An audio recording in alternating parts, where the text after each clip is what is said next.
உலகெங்கும் உள்ள hope TV நேயர்களுக்கு உலக இரட்சகராம் இயேசு கிறிஸ்துவின் நாமத்தினால் உங்களை நான் வாழ்த்தி வரவேற்றுக் கொள்கிறேன்.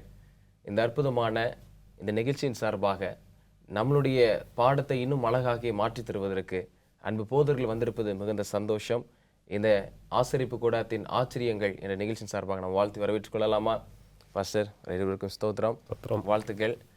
பாஸ்டர், போன வாரத்தில் நாம் பார்க்கும்போது அந்த பண்டிகையை பற்றி நீங்கள் அழகாக விளக்கம் கொடுத்தீங்க. இப்பொழுதும் நம்ம அந்த பண்டிகையினுடைய தொடராக பாகம் 2 நம்ம படித்து கொண்டிருக்கிறோம். முதல் கேள்வியாக இந்த நாளில் அந்த பண்டிகையை 7 பண்டிகைன்னு சொன்னீங்க, அதுக்கப்புறம் அது 5ஆக மாறிச்சு, அது 3ஆக மாறிச்சு. நல்ல ஒரு விளக்கங்கள். அந்த பண்டிகை விளக்கத்தை நீங்கள் சொல்ல முடியுமா? முதல் பண்டிகையுடைய விளக்கம் என்னவாக இருக்குது? நம்ம மொத்தம் 7 பண்டிகைகளை குறித்து நம்ம படிக்கிறோம். இந்த 7 பண்டிகையில் முதல் பண்டிகையாக வரக்கூடிய ஒரு பண்டிகை பஸ்கா என்று சொல்லக்கூடிய ஒரு பண்டிகை. ஆங்கிலத்தில் பாஸ் ஓவர் அப்படின்னு சொல்லக்கூடிய ஒரு பண்டிகை. இந்த பஸ்கா பண்டிகை தான் முதல் பண்டிகையாக வரிசையில் வரக்கூடிய ஒரு பண்டிகை. இதனுடைய பின்னணி என்ன அப்படின்றத நம்ம படிப்பது மிக மிக அவசியம். இந்த பஸ்கா பண்டிகை எதனால் அனுசரிக்கப்பட்டது அப்படின்றத நம்ம படிக்கும் பொழுது, இஸ்ரவேல் ஜனங்கள் எகிப்து தேசத்தில், ஒரு அந்நிய தேசத்தில் அவங்க 400 வருடங்கள் அவங்க அடிமைகளாக அந்த தேசத்தில் இருக்கிறார்கள். அப்போ இருக்கக்கூடிய ஒரு சூழ்நிலையில் ஆண்டவரை நோக்கி அவங்க முறையிடுறாங்க. ஆண்டவரே எங்களை காப்பாற்றுங்க ஆண்டவரே அப்படின்னு அவங்க முறையிடுறாங்க. அவர்களுடைய பெருமூச்சின் சத்தம் தேவ சந்நிதியில் எட்டினபடினால ஆண்டவர் மோசையின் மூலமாக ஒரு பெரிய ஒரு விடுதலையை இந்த இஸ்ரவேல் ஜனங்களுக்கு கொடுக்கறத நம்ம பார்க்குறோம். இந்த 400 வருஷங்கள் அடிமையாக இருந்த அந்த பிள்ளைகளுக்கு ஆண்டவர் ஒரு விடுதலையை தரார். எகிப்து தேசத்திலிருந்து அந்த தேசத்தை கடந்து போகும்படியாக ஆண்டவர் அந்த அடிமைத்தனத்திலிருந்து ஒரு விடுதலையை கொடுக்கிறார். அந்த விடுதலை கொடுக்கிற அந்த நாளுக்கு தான் பஸ்கா என்று சொல்லக்கூடிய ஒரு பெயர். அதனால் இந்த பஸ்கா பண்டிகையை நினைவூட்டக்கூடிய ஒரு பண்டிகையாக, நினைப்பூட்டும் பண்டிகையாக அதை நீங்கள் அனுசரிக்கணும் அப்படின்னு ஆண்டவர் சொல்கிறாரு. இந்த பஸ்கா பண்டிகை முதல் மாதம் 14ஆம் தேதி அனுசரிக்கணும். அப்படி வருடத்தில் ஒவ்வொரு வருடமும் முதல் மாதத்தில் 14ஆம் தேதி அனுசரிக்கும்படியாக ஆண்டவர் இதை சொல்லியிருக்கிறாரு. இதில் என்ன ஒரு இதுனா, இந்த பண்டிகையில் மிக முக்கியமாக கருதப்படுவது ரத்தம். ஏன்னா அந்த எகிப்து தேசத்திலேருந்து வெளியே வரும்பொழுது நிலைக்கால்களில் அந்த ரத்தம் பூசி இருக்கப்பட வேண்டும் அப்படின்னு அந்த ஆண்டவர் சொல்கிறார். அப்போது அந்த இரத்தத்தின் அடையாளத்தை பார்த்து தான் சங்காரத்தூதன் என்ன பண்ணுவார் அப்படின்னா கடந்து போவார். ஸோ இதை நம்ம பார்க்குறோம். இது முதல் பண்டிகையினுடைய ஒரு அனுபவமாக இந்த பஸ்கா பண்டிகை அமைகிறது. இந்த பஸ்கா பண்டிகைக்கு இந்த ஃபாலோயிங் டே, அடுத்த நாள்லேருந்து புளிப்பில்லாத அப்ப பண்டிகை அனுசரிக்கும்படியாக ஆண்டு சொல்கிறார். மெயின் பண்டிகை எது, ஒரு மேஜர் ஒரு ஃபெஸ்டிவல் என்ன அப்படின்னு பார்த்தீங்கன்னா இந்த பஸ்கா பண்டிகை. அதனுடைய ஒரு சிறு பண்டிகையாக அனுசரிக்கக்கூடியது தான் இந்த புளிப்பில்லாத அப்ப பண்டிகை அப்படின்னு நம்ம பார்க்குறோம். இதில் இன்னொரு முக்கியமான ஒரு விஷயம் என்னென்னா, பஸ்கா பண்டிகையிலேருந்து 3ஆவது நாளில் அசைவாட்டும் கதிர் பண்டிகையை அனுசரிக்க சொல்லி ஆண்டவர் சொல்கிறார். அதாவது 14ஆம் தேதி பஸ்கா, 16ஆம் தேதி இந்த முதற் பலனுக்குரிய ஒரு பண்டிகையை அனுசரிக்க சொல்கிறார். இதனுடைய எக்ஸ்பிளனேஷன் என்ன அப்படின்னு பார்த்தீங்கன்னா, பஸ்கா அப்படின்னாவே நம்மளுக்கு என்ன ஞாபகம் வரணும்னா, கிறிஸ்து அடிக்கப்படுகிற அந்த ஆட்டுக்குட்டி அடிக்கப்படுகிற அந்த காட்சி நம்மளுக்கு வரணும். அப்போ முதற் பலன் 16ஆம் தேதி என்ன நம்மளுக்கு ஞாபகம் வரணும்னா, ஆண்டவர் உயிர்த்தெழுந்த ஒரு அனுபவம் நம்மளுக்கு ஞாபகம் வரணும். ஸோ இந்த பண்டிகையெல்லாம் எவ்வளவு அழகாக நேர்த்தியாக ஆண்டவர் சிம்பாலிக்காக உங்களுக்கும் எனக்கும் கற்றுத்தருகிறார் அப்படின்றத நம்ம பார்க்கலாம்.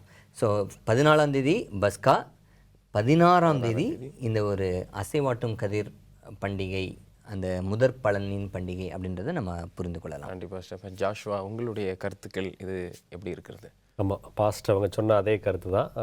நம்ம வசனத்தை வாசிக்கும் பொழுது லேவியராகமம் 23ஆம் அதிகாரத்தில் 5வது வசனம், 14ஆம் தேதி பஸ்கா பண்டிகை. அதில் குறிப்பாக இயேசு கிறிஸ்துவினுடைய அந்த மரணத்தையும் உயிர்த்தெழுதலையும் அந்த 3 நாளில் நம்ம பார்க்க முடியும். வேதம் எவ்வளவு ஆச்சரியமானது என்று சொன்னால், முதலாம் மாதம் 14ஆம் தேதி அந்தி நேரமாகிய வேளையிலே கர்த்தரின் பஸ்கா பண்டிகை. இயேசு கிறிஸ்துவுடைய மரணத்தை குறித்து நம்ம வாசிக்கும் பொழுது அவர் வந்துட்டு 3ஆம் மணி வேளையிலிருந்து 9ஆம் மணி வேலை வரை அந்த பாடுகளால் நடக்கும். 9ஆம் மணி வேலையாக இருந்தபோது அவர் மகா சத்தமாய் கூப்பிட்டு தன் ஜீவனை விட்டார்னு சொல்லியிருக்கும். நிச்சயமா. வேதாகம அடிப்படையில் 9ஆம் மணி வேலை என்பது சாயங்கால நேரம். ஆமாம். நம்முடைய நேரப்படி 3 மணி. இங்கே நம்ம அந்தி நேரம் அப்படின்னு சொல்லி வாசிக்கிறோம். இயேசு கிறிஸ்து எந்த நேரத்தில் இறப்பார் என்பதை முதற்கொண்டு துல்லியமாக சொல்லக்கூடிய ஒரு பண்டிகையாக இந்த பஸ்கா பண்டிகை இருக்கு. யாத்திராகமம் 12ஆம் அதிகாரத்தில் அந்த சங்காரதூதன் கடந்து செல்ல வேண்டும், இந்த வீட்டில் தலைச்சன் பிள்ளை சாக வேண்டும், அதற்கு பதிலாக அந்த ரத்தம் பூசப்பட்டிருக்கிறது, சப்ஸ்டிடியூட். அந்த ரத்தம் இருந்தால் கடந்து போயிடுவான், நமக்காக சப்ஸ்டிடியூட்டா அந்த வீட்டில் அடிக்கப்பட்ட பஸ்காவாக நம் எல்லாருக்கும் பஸ்காவாக இயேசு கிறிஸ்து மரித்தார் என்பதை சொல்லக்கூடியது தான் இந்த பஸ்கா பண்டிகை. அதில் வந்துட்டு அவருடைய மரிக்கும் நேரம் சரியான முறையில் சொல்லத்தக்க அளவிற்கு இந்த பண்டிகை முக்கியத்துவம் வாய்ந்ததாக இருந்தது. அதே போல் 6வது வசனத்தை வாசிக்கும் பொழுது புளிப்பில்லா அப்ப பண்டிகை குறித்து நம்ம வாசிக்கிறோம். இந்த புளிப்பில்லா அப்ப பண்டிகையில் வந்துட்டு அப்பத்தை குறித்து நம்ம வாசிக்கிறோம். அது எப்படிப்பட்ட அப்பமாக இருக்கணும்னு சொன்னால் புளிப்பில்லாத அப்பமாக இருக்கணும். இந்த புளிப்பில்லாத அப்பத்தை குறித்து வேதத்தில் எங்கே விளக்கத்தை நம்ம வாசிக்க முடியும்னு சொன்னால் 1 கொரிந்தியரின் புஸ்தகத்தில் 5ஆம் அதிகாரம் 7வது வசனத்தை நம்ம எடுத்து பார்த்தோம்னு சொன்னால் அதில் ஒரு அழகான விளக்கத்தை பவுலார் மூலமாக ஆண்டவர் நமக்கு சொல்லியிருப்பார். 1 கொரிந்தியர் 5ஆம் அதிகாரம் 7வது வசனம், ஆகையால் நீங்கள் புளிப்பில்லாதவர்களாய் இருக்கிறபடியே புதிதாய் பிசைந்த மாவாய் இருக்கும்படி பழைய புளித்த மாவை புறம்பே கழித்து போடுங்கள், ஏனெனில் நம்முடைய பஸ்காவாகிய கிறிஸ்து நமக்காக பலியிடப்பட்டிருக்கிறாரு. பஸ்கா பண்டிகையில் பஸ்கா ஆட்டை அடிச்சுட்டா. அடுத்து 7 நாளைக்கு புளிப்பில்லா அப்ப பண்டிகை. 7 என்பது முழுமை, பூரணத்தை குறிக்கக்கூடியது. பஸ்காவை அடிச்சுட்டா பூரணமாக நீங்கள் புளிப்பில்லாதவர்களாக இருக்கணும் அப்படின்றத அந்த புளிப்பில்லா அப்ப பண்டிகை உணர்த்தக்கூடிய செய்தி. இங்கே அந்த விளக்கத்தாய் நம்ம எப்படி பார்க்குறோம்னு சொன்னால், பஸ்காவாக இயேசு கிறிஸ்து மரித்த பிறகு புளிப்பில்லாதவர்களாக, பாவம் இல்லாதவர்களாக நாம் இருக்க வேண்டும் என்று இந்த வசனம் சொல்லுது. கண்டிப்பாக நல்ல ஒரு விளக்கத்தை படிக்கிறோம். தொடர்ந்து ஒரு சிறிய இடைவெளி நாம் மீண்டும் படிப்போம். நேர்களே, ஒரு சிறிய இடைவெளி பிற்பாடு மீண்டும் நிகழ்ச்சி தொடரும்.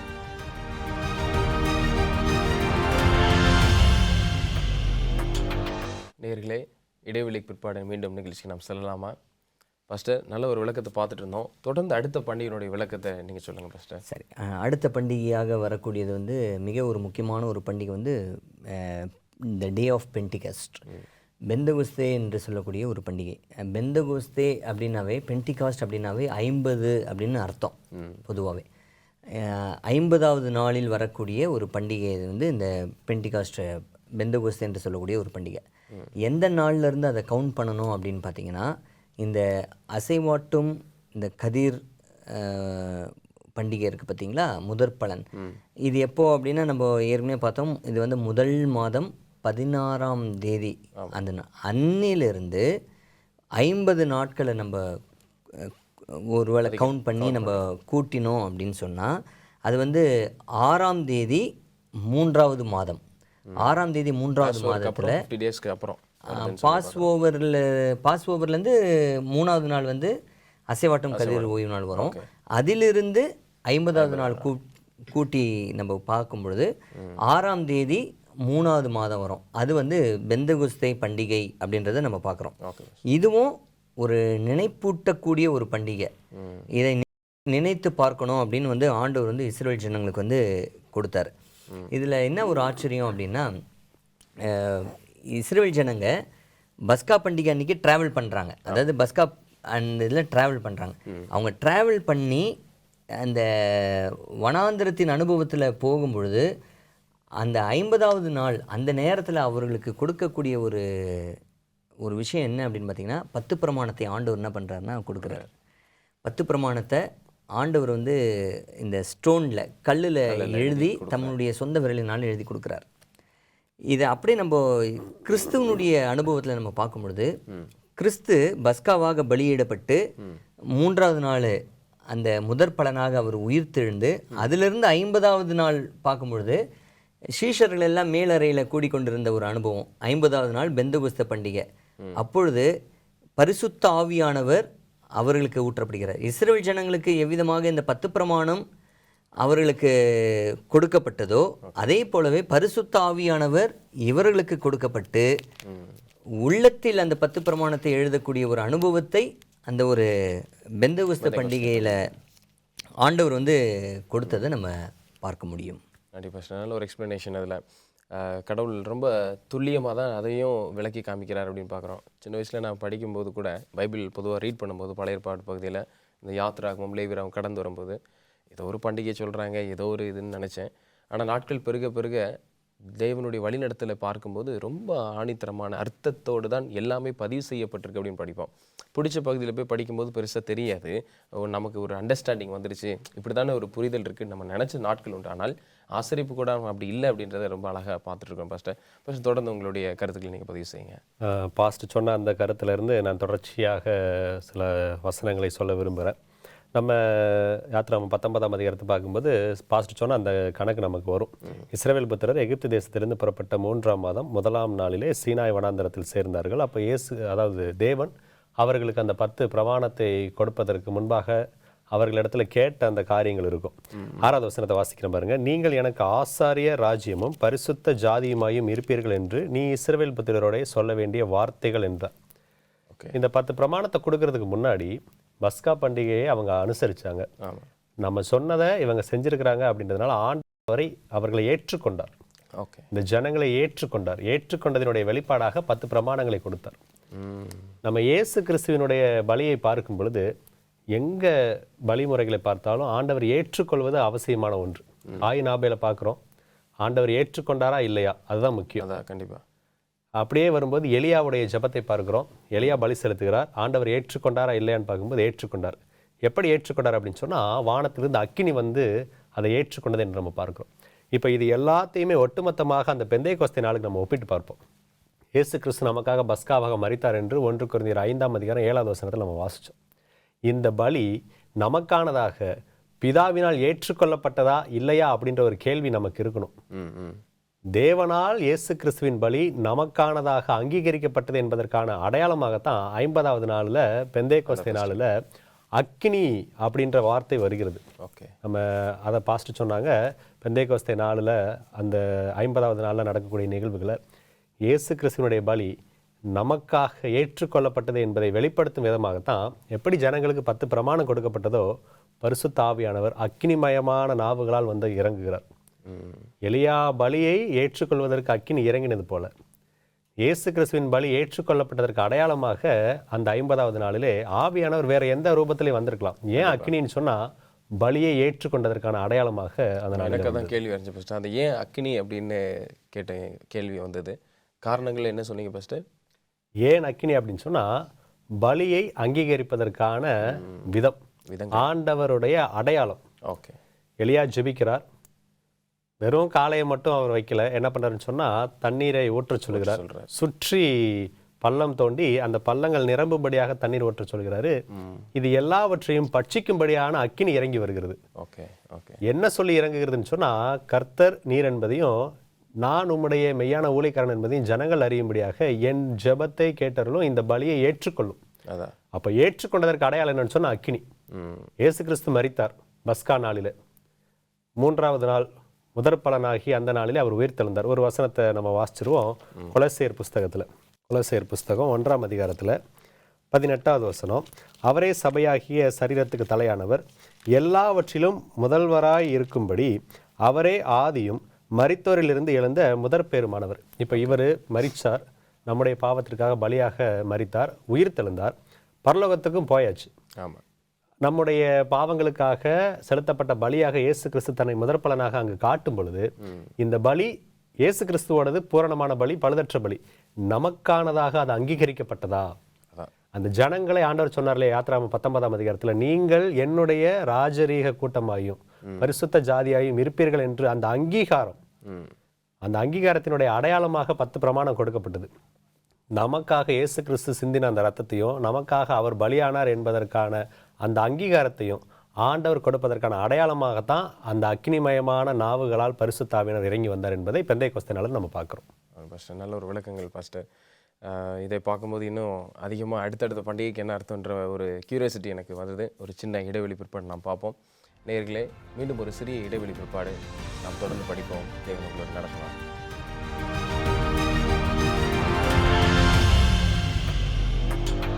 நேயர்களே, இடைவெளி பிற்பாடு மீண்டும் நிகழ்ச்சிக்கு செல்லலாமா? ஃபஸ்ட்டு ரொம்ப சுவாரஸ்யமாக படிச்சுட்டு இருக்கிறோம். அடுத்த பண்டிகையுடைய விளக்கத்தை சொல்லுங்கள் ஃபஸ்ட்டு. சரி, இப்போ சோஃபார் வந்து இந்த 7 பண்டிகையில் 4 பண்டிகையில் வந்து நம்ம கவர் பண்ணியிருக்கோம். இன்னும் ஒரு 3 பண்டிகை தொடர்ந்து வருகிறது. அதில் என்ன ஒரு ஆச்சரியம் அல்லது சுவாரஸ்யம் அப்படின்னா, தொடர்ச்சியாக வரக்கூடிய 3 பண்டிகையும் ஒரே மாதத்தில் வரக்கூடிய பண்டிகைகள். அதான் ஒரு ஆச்சரியம். அதாவது 5வது பண்டிகை, 6வது பண்டிகை, 7வது பண்டிகை 3மே வந்து தொடர்ச்சியாக ஒரே மாதத்தில் வரக்கூடிய ஒரு பண்டிகை. அதாவது 5வது பண்டிகை என்ன அப்படின்னா ஃபீஸ்ட் ஆஃப் ட்ரம்பட்ஸ், எக்கால பண்டிகை அப்படின்ற ஒரு பண்டிகை. இந்த எக்கால பண்டிகை வந்து முதல் தேதி 7வது மாதம் இது வந்து வரக்கூடிய ஒரு பண்டிகை. இதை தொடர்ந்து வரக்கூடிய ஒரு பண்டிகை வந்து 10ஆம் தேதி வரக்கூடிய ஒரு பண்டிகை. அதை தொடர்ந்து வரக்கூடிய ஒரு பண்டிகை 15ஆம் தேதி வரக்கூடிய பண்டிகை. அப்போ 1, 10, 15, ஆனால் 7வது மாதத்திலே வரக்கூடிய பண்டிகைகள்.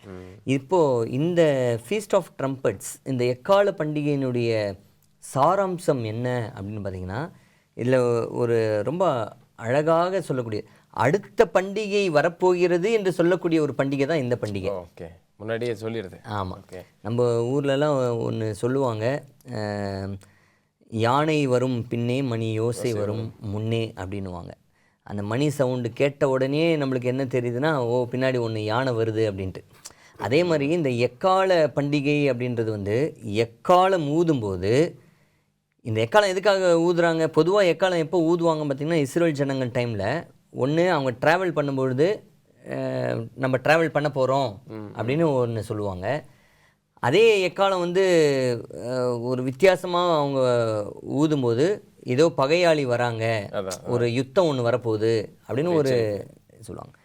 இந்த 7வது மாதத்தில் எக்காலம் முதல் தேதியில் ஊதுனாங்க அப்படின்னா, அடுத்த பண்டிகை ஒன்று வரப்போகிறது அப்படின்ட்டு. அது ஒரு நாள் மட்டும் ஊத மாட்டாங்க, அவங்க தொடர்ச்சியாக ஒரு 10 நாளும் அந்த அடுத்த பண்டிகை வந்து டே ஆஃப் அட்டோன்மெண்ட், பாவ நிவாரண நாள் வரப்போகிறது என்று சொல்லுவதற்காக இந்த பண்டிகை வந்து ஞாபக பண்டிகையாக இது வந்து கொடுக்கப்படுகிறது. 10 நாள் என்ன பண்ணணும் அப்படின்னா, அவங்க வந்து ரொம்ப அந்த அந்த பாவ நிவாரண நாள் பண்டிகை வரப்போகுது, பாவ நிவாரண நாள் பண்டிகை வரப்போகிறது அப்படின்றதுக்காக இந்த 10 நாளும் என்ன பண்ணுவாங்கன்னா, அவங்க ஃபாஸ்டிங் இருக்கிறதும், ஆண்டவருடைய சமூகத்தில் மனம் திரும்புகிற ஒரு அனுபவத்தில் இருக்கிறதும், ஆண்டவருடைய சமூகத்தில் வேதத்தை வாசிக்கிறதும். இவங்க இந்த 10 நாளும் எப்படி தான் இருப்பாங்கன்னா, மனம் திரும்புதலின் 10 நாளாக அப்படி இருக்குமா. இப்போ நம்மளுடைய சர்ச்சில் கூட பார்த்திங்கன்னா, நம்மளுடைய உலகளாவிய இந்த ஜென்ரல் கான்ஃபரன்ஸ்லேருந்து இந்த 10 days மீட்டிங், ப்ரேயர் மீட்டிங்னு ஒன்று வைப்பாங்க, ஜனவரி மாதத்தில் வைப்பாங்க. இந்த 10 days மீட்டிங் அப்படின்னும்பொழுது நம்மளுக்கு டக்குன்னு இந்த வசனம் நம்மளுக்கு ஞாபகம் வரணும்.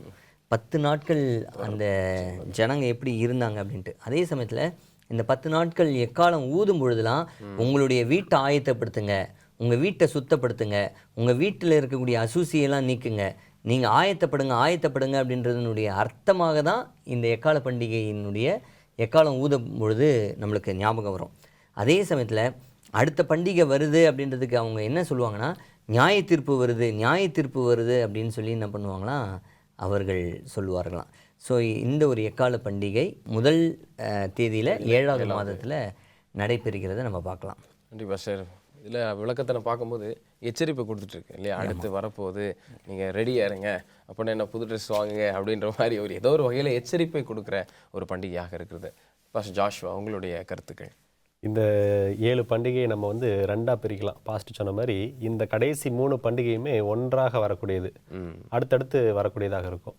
முதல் 4 பண்டிகைகளுக்கும் இந்த பண்டிகைகளுக்கு இடையில் ஒரு இடைவெளி காணப்படும். ஓகே, நம்ம இதை சற்று கிறிஸ்துவின் ஊழியத்தோடு ஒப்பிடும் பொழுது முதல் 4 பண்டிகைகள் நம்ம பார்த்தபோது அவர் இந்த பூமியில் வந்ததையும், நமக்காக மரித்ததையும், நமக்காக உயிர் தெழுந்ததையும், அவர் பரலோகம் சென்று நமக்காக அவரை பிதாவின் முன்பாக காட்டி அதனுடைய அங்கீகாரமாக பரிசுத்த ஆவியானவரை அனுப்பி வைத்ததை முதல் 4 பண்டிகைகளை பார்த்துட்டோம். இயேசு கிறிஸ்துவினுடைய முதல் வருகைக்கான நோக்கம் முடிஞ்சது.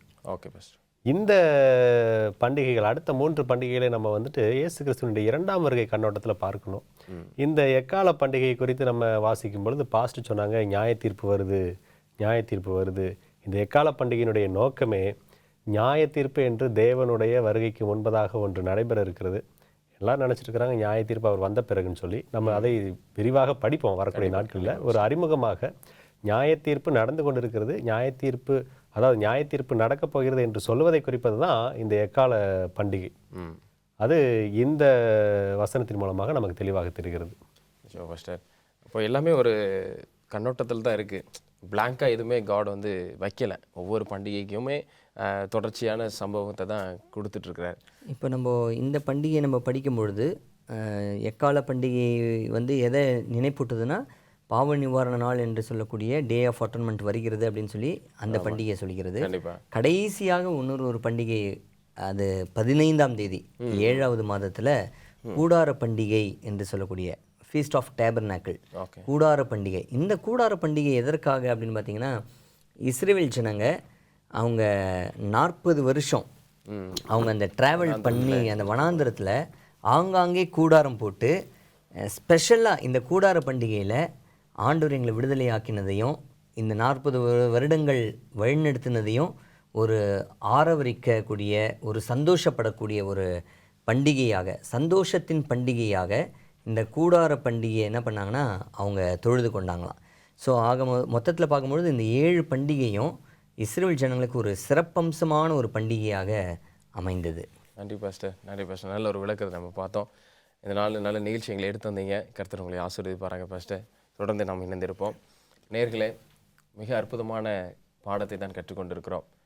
பண்டிகைன்னு சொல்லும்போது நமக்கு ஒரு புன்னகை நமக்கு வரும், நிச்சயமாக அது இல்லை என்று சொல்ல முடியாது. அந்த பண்டிகை என்பது வெறும் சாதாரணமாக உலக மக்கள் கொண்டாடுகிற மாதிரி, ஏதோ இந்த பண்டிகை இப்படி இருக்குது, இதனுடைய கருத்துக்கள் இப்படி இருக்குது, அல்லது இதனால் நான் என்ஜாய்மெண்ட் இருக்கிறேன், என்னுடைய செல்ஃப் நான் வந்து நல்லா சந்தோஷத்தை தருது அப்படின்னு இல்லாமல், ஆசிரிப்பு கூடாரத்தின் மூலமாக கற்றுக்கொண்ட பண்டிகையினுடைய அர்த்தங்கள் வேறு என்பதை நாம் தெரிந்து கொண்டோம்.